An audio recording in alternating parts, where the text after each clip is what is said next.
दोस्तों कहते हैं कि इंसान को प्रतिदिन कुछ ना कुछ नया सीखना चाहिए और इसी के साथ आइए एक छोटी सी कहानी आपको सुनाते हैं। यह छोटी सी कहानी आपको जीवन में बहुत कुछ सिखाने वाली है। इस कहानी को पूरा जरूर सुनिएगा। एक गांव में एक मजदूर रहा करता था जिसका नाम था हरीराम।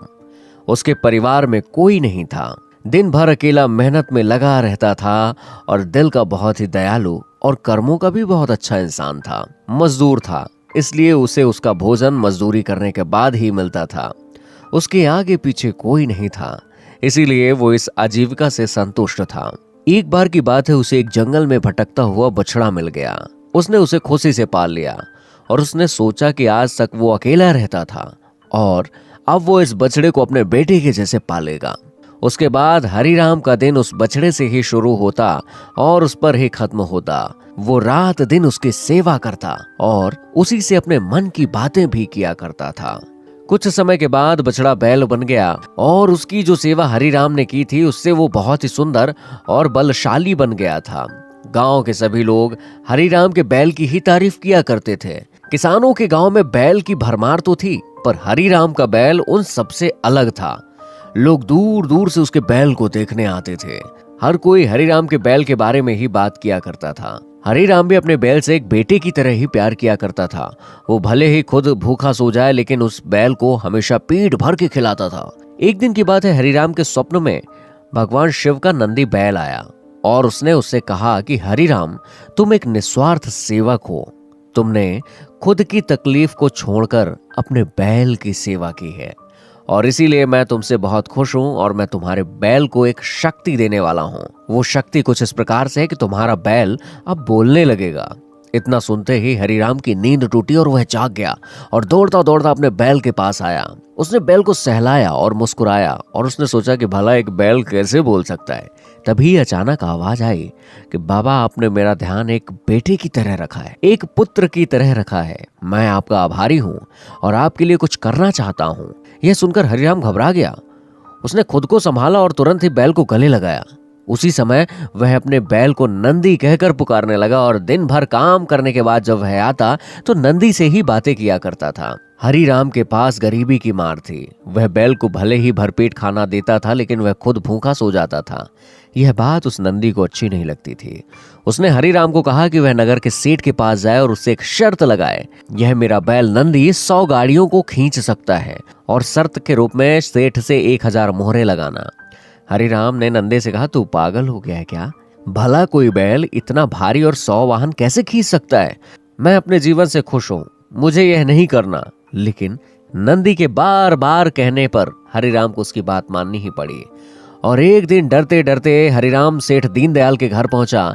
दीनदयाल ने उसे आने का कारण पूछा तो हरीराम ने शर्त के बारे में कहा। सेठ जोर जोर से हंसने लगा और बोला, हरीराम, बैल के साथ रहकर तुम्हारी मति भी बैल जैसे हो गई है क्या? अगर शर्त हार गए तो 1000 मोहर के लिए तुम्हें अपनी झोपड़ी तक बेचनी पड़ेगी। यह सुनकर हरीराम और अधिक डर गया, लेकिन मुंह से बात तो निकल चुकी थी, वो मुकर भी कैसे सकता था। शर्त का दिन तय किया गया और सेठ दीनदयाल ने पूरे गांव में ढोल पिटवाकर इस प्रतियोगिता के बारे में गांव वालों को खबर दे दी और सभी को यह अद्भुत नजारा देखने के लिए बुलाया। सभी खबर सुनते ही हरीराम का मजाक उड़ाने लगे और कहने लगे कि यह शर्त तो हरीराम ही हारेगा। यह सब सुनकर हरीराम को और अधिक डर लगने लगा। उसे नंदी से घृणा होने लगी। वो उसे कोसने लगा, बार बार उस बैल को दोष देता और कहता कि कहाँ मैंने इस बैल को पाल लिया। मेरी अच्छी भली कट रही थी, इसके कारण सर की छत से भी जाऊंगा और लोगों की थू थू होगी वो अलग से। अब हरीराम को नंदी बिल्कुल भी रास नहीं आ रहा था।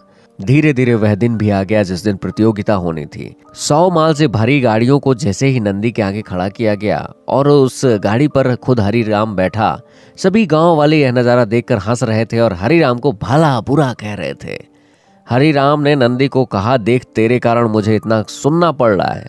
मैंने तुझ जैसे बेटे को पाला और मुझे तूने सड़क पर लाने का काम किया है।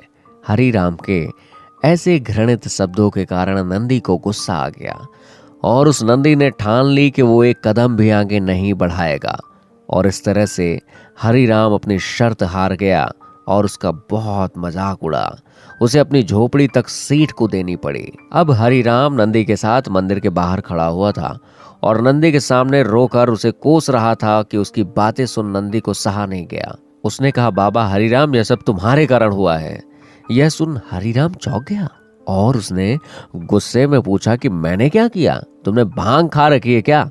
तब नंदी ने कहा कि तुम्हारे प्रेम के बोल के कारण ही भगवान ने मुझे बोलने की शक्ति दी और मैंने तुम्हारे लिए यह सब करने की सोची, लेकिन तुम मुझे उल्टा ही कोसने लगे, मुझे भला बुरा कहने लगे। तब मैंने ठानी कि तुम्हारे लिए मैं कुछ नहीं करूंगा और अब मैं तुमसे फिर से कहता हूं कि मैं 100 गाड़ियों को खींच सकता हूं। तुम जाकर फिर से शर्त लगाओ और इस बार अपना खेत और 1000 मोहरे शर्त लगाना। और हरिराम वही करता है और फिर से शर्त के अनुसार 100 गाड़ियां उस नंदी के सामने खड़ी कर दी जाती हैं और तब नंदी ने अपना जोर लगाया और फिर से उस पर हरिराम बैठता है और प्यार से सहलाकर उसने उन 100 गाड़ियों को खींच लिया। इस बार नंदी यह कर दिखाता है जिसे देख सब स्तब्ध रह जाते हैं और हरिराम शर्त जीत जाता है। उसके बाद दीनदयाल उसकी झोपड़ी, उसका खेत भी देता है और 1000 मोहरे भी देता है। दोस्तों, ये एक छोटी सी कहानी हमें हमारे जीवन में बहुत बड़ी बात सिखाती कि जीवन में प्रेम से ही किसी को जीता जा सकता है। कहते हैं ना कि प्रेम के सामने ईश्वर भी झुक जाता है, इसलिए हमेशा सभी से प्रेम से ही बोलचाल रखना चाहिए। दोस्तों, कहानी अच्छी लगी हो तो बहुत बहुत शुक्रिया।